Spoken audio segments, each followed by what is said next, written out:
今天早上一起来太开心了，蓝天白云，所以今天海景也特别漂亮啊。过了五一节，这个晴天就出来了。五一节的时候都是阴天，像我们做酒店行业的，巴不得天天天气都很好，因为像海边天气好的话，客人的体验感也会更好嘛。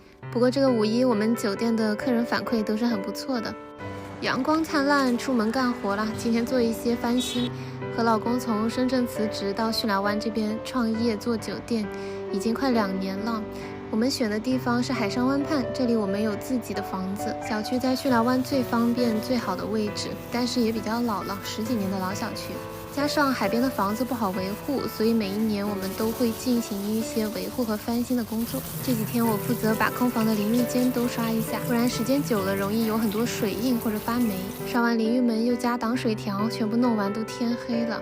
然后又花时间排查了一下房间的床垫，一些使用率比较高的房间，因为很多小朋友来住啊，会跳来跳去蹦来蹦去，时间久了床垫也会变薄变硬或者是塌陷。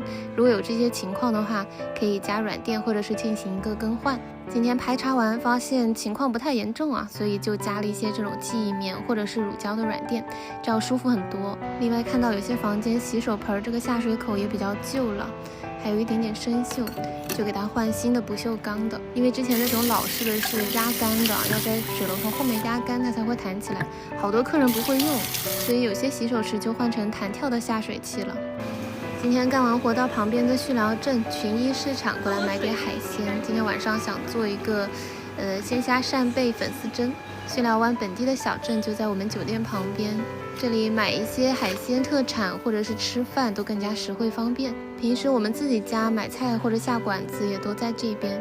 刚才在这边逛，然后顺便来买点酸奶，发现巽寮镇今年开了好多的新的餐馆和超市，说明现在人流量越来越大了，很多人过来玩。回到家处理刚才买的海鲜，这大海虾好鲜活，把它全部都开背去了虾线。然后这个是今天买的扇贝，还挺肥的，还是活的嘞，我还是第一次看到扇贝这样跳。买了6个扇贝，我把所有的肉都剔到2个里面了，这样方便放。累了一天，蒸点海鲜犒劳一下自己啊！今天这一盘就30多块钱，不贵。用我新买的这个蒸烤炸锅，它既可以蒸又可以空气炸和烤，特别方便。差点忘了，还有最重要的蒜蓉酱，这个是粉丝蒸的必备，多弄点，吃不完也可以放冰箱。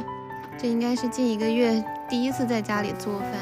因为从长江游轮回来之后一直在忙装修布置的事情，然后又是五一节嘛，累得晕头转向啊，整个人状态都很不好。干酒店就是淡旺季实在是区别太分明了，淡的时候很闲，然后旺季的时候就特别累。今天虽然也干了一天的活，但是还是有点精力做饭的。